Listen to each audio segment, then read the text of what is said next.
આભાર. અત્યારે અહીં ધોરણ 12 કોમર્સ એન્ડ સાયન્સના વિદ્યાર્થીઓ જ્યારે દીક્ષાંત લઈ રહ્યા છે, તો હવે હું રંજનબેનને રિક્વેસ્ટ કરીશ કે તેઓ દીક્ષાંત પત્રનું વાંચન કરશે. શ્રી રંજનબેન.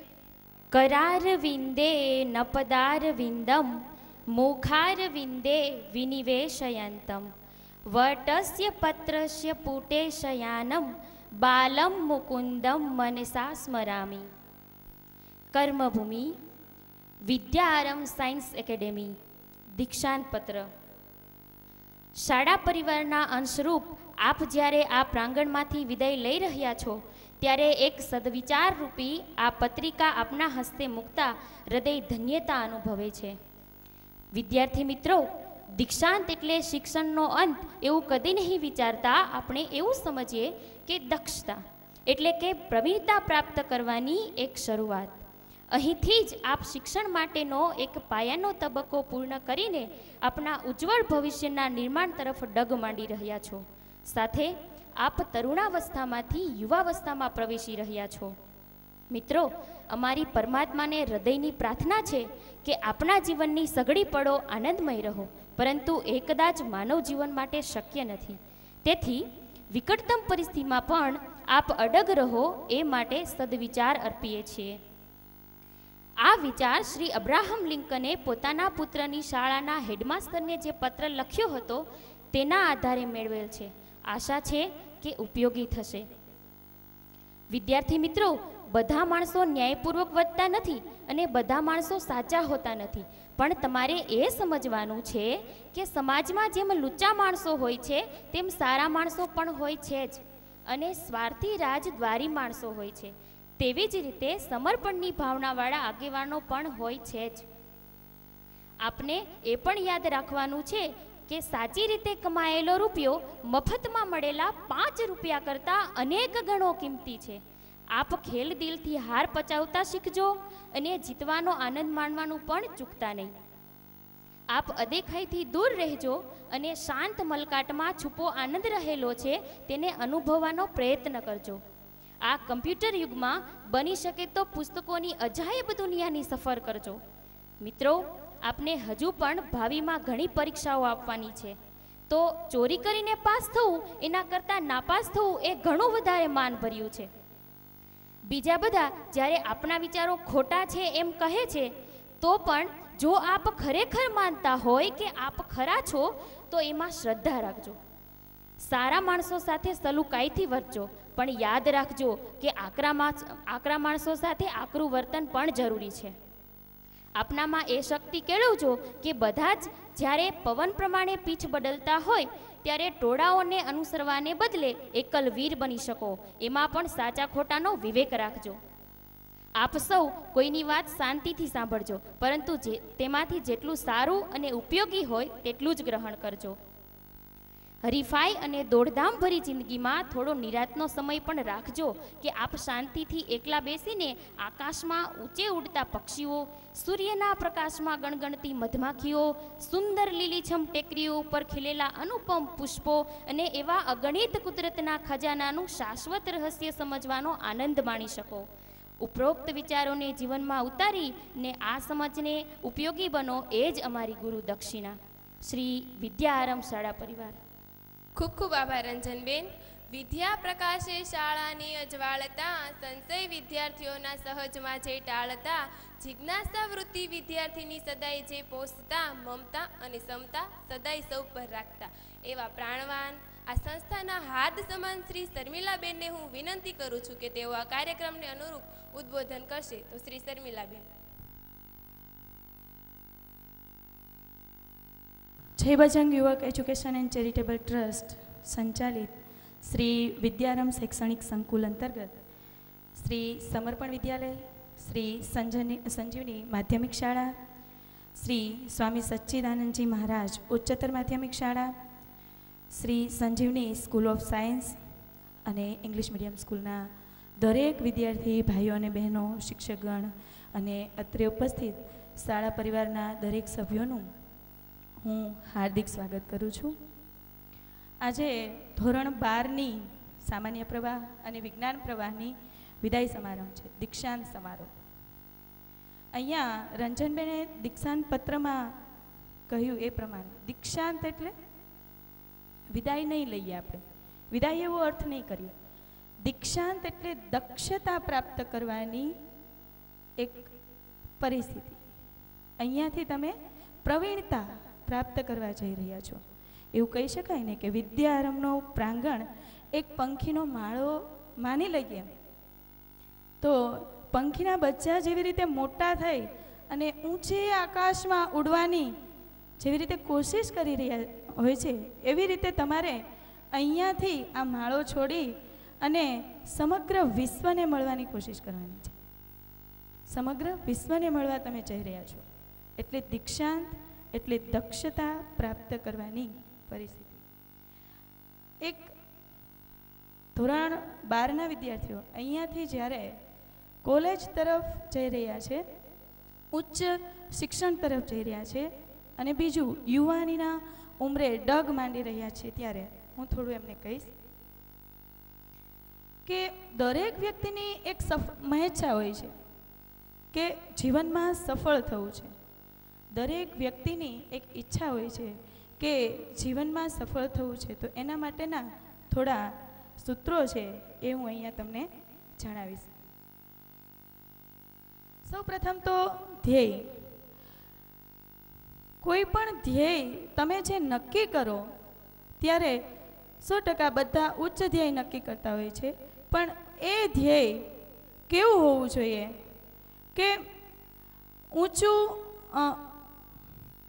એ ધ્યેય કેવું હોવું જોઈએ તો કોઈ પણ માણસને જ્યારે એ ધ્યેય પ્રાપ્ત થાય ત્યારે એનો પૂર્ણ સંતોષ હોવો જોઈએ કે એના માટેનો પરિશ્રમ કરેલો હોવો જોઈએ.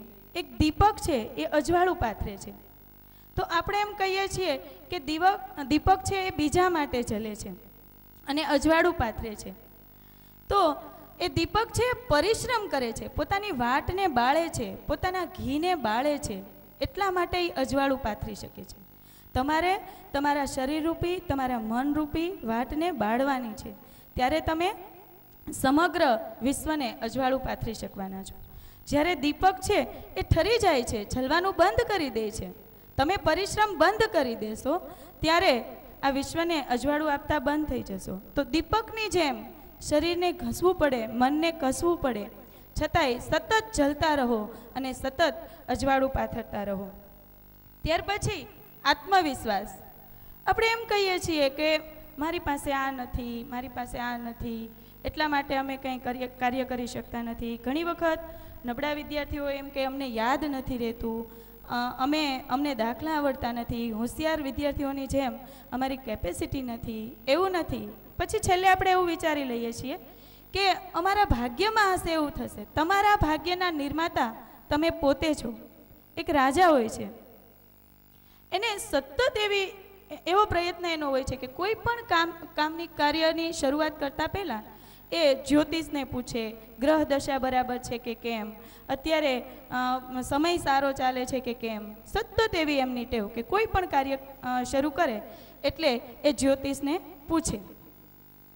હવે એક દિવસ એવું બને છે કે નગર ચર્ચા જોવા માટે નીકળે છે, ત્યારે પણ પુરોહિતને સાથે લે છે, અને એક ખેડૂત એ સમય દરમિયાન વાવણી કરવા જતો હોય છે. એટલે જ્યોતિષ એને જોઈને એમ કહે છે કે અરે ખેડૂત, તું આ દિશામાં વાવણી કરવા માટે જાય છે, એ દિશામાં તો કે આજે ગ્રહ દશા બરાબર જ નથી, સારી જ નથી એમ કે. તો ખેડૂત એમ કહે છે કે એ તો મારી વાડીનો રસ્તો છે, ગ્રહ દશા સારી હોય તોય હું જાઉં છું અને નથી સારી હોતી તો પણ હું જાઉં છું, મને દિશા સાથે કોઈ મતલબ નથી. ત્યારે કહે છે કે લાવ તારો હાથ જોઈને કહું કે આજે તું શું કરીશ તો તને સારું ફળ મળશે. તો ખેડૂત બોલે છે કે હાથ તો જે ભિખારી હોય છે, જેને કંઈ માગવાની યાચનાની ઈચ્છા હોય છે, એ લંબાવે છે. હું તો ખેડૂત છું, ખવડાવીને ખાનારો, હું હાથ કોઈની પાસે લંબાવતો નથી. કેટલો આત્મવિશ્વાસ કે કદાચ કાળ ચોઘડિયાની અંદર પણ હું વાવણી કરીશ તો એ સફળ જ થઈશ. એટલે આ આત્મવિશ્વાસ છે એ તમારે જાળવી રાખવાનો છે. આત્મવિશ્વાસ ખૂબ જ જરૂરી છે. ત્યાર પછી સહાનુભૂતિ. દરેક વ્યક્તિ પાસેથી કંઈક લઈ જ લેવું દરેક વ્યક્તિ પાસેથી મને કંઈક મળવું જ જોઈએ. દરેક બિઝનેસમાં, દરેક પરિસ્થિતિમાં, દરેક કંઈ પણ હું કાર્ય કરું છું તો એમાંથી મળવું જ જોઈએ એવી ભાવના એ બરાબર નથી. ક્યારેક આપણે કંઈક આપવાની પણ ભાવના હોવી જોઈએ. ક્યારેક પરિસ્થિતિમાં સમાધાન કરવાની પણ ભાવના હોવી જોઈએ. ક્યારેક પરિસ્થિતિમાં જતું કરવાની પણ ભાવના હોવી જોઈએ. તો જ આપણે સફળતા મેળવી શકીએ.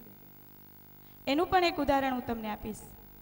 એક સાપ હોય છે, ગયા જન્મની અંદર કોઈને મારી નાખે છે તો એ વ્યક્તિ માટે એટલો બધો ગુસ્સે થઈને એ બીજો જન્મ છે એ સાપનો જ ધારણ કરે છે અને વિચારે છે કે કોઈ પણ હિસાબે હું આ વખતે આ વ્યક્તિને મારીને જ રહીશ.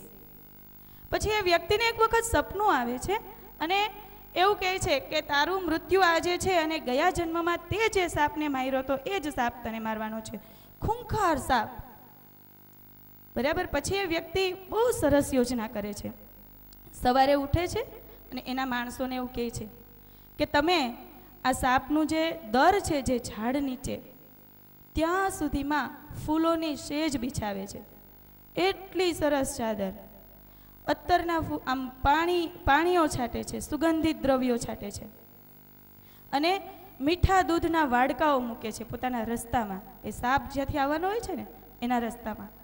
સાપ જ્યારે પોતાના દરમાંથી બહાર નીકળે છે ત્યાં તો એટલો બધો ગુસ્સે હોય છે અને જેમ જેમ એનો રસ્તો પસાર થાય છે એમ એમ ધીમે ધીમે ધીમે ધીમે એ જોવે છે અને ખુશ થાય છે અને જ્યારે એ વ્યક્તિ સુધી પહોંચે છે ત્યારે એકદમ શાંત અને વિનમ્ર બની જાય છે અને છેલ્લે એની જે ઈચ્છા છે એ ટળી જાય છે કે હવે હું એમને કરડીશ નહીં અને છેલ્લે એ વ્યક્તિ સાથે મિત્રતાનો સંબંધ કરીને જાય છે. તો આ છે સહાનુભૂતિ.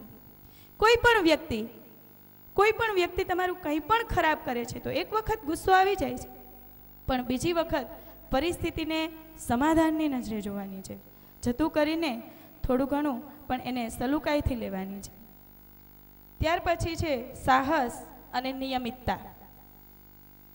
કે કોઈ આપણે રાહ જોઈએ છીએ તકની કે હજી તો મારે ભણવાનું છે, હજી થોડીક વાર છે, હજી આમ છે, હજી તેમ છે, હજી સમય પાક્યો નથી, હજી મારે થોડુંક વિચારવાની જરૂર છે. આવી બધી જે વાતો છે એ કર્મહીન પુરુષો કે બહેનો કરે છે. જેને કર્મ નથી કરવું એ લોકો બહાના કાઢે છે. પ્રારબ્ધ કરવાનું છે. હું શું કહું છું? કર્મ કરવાનું છે. કોઈએ એવું નથી વિચારવાનું કે તક આવે તો એ તમારા દરવાજાને ખખડાવે છે, ખોલી જ નાખવાનો.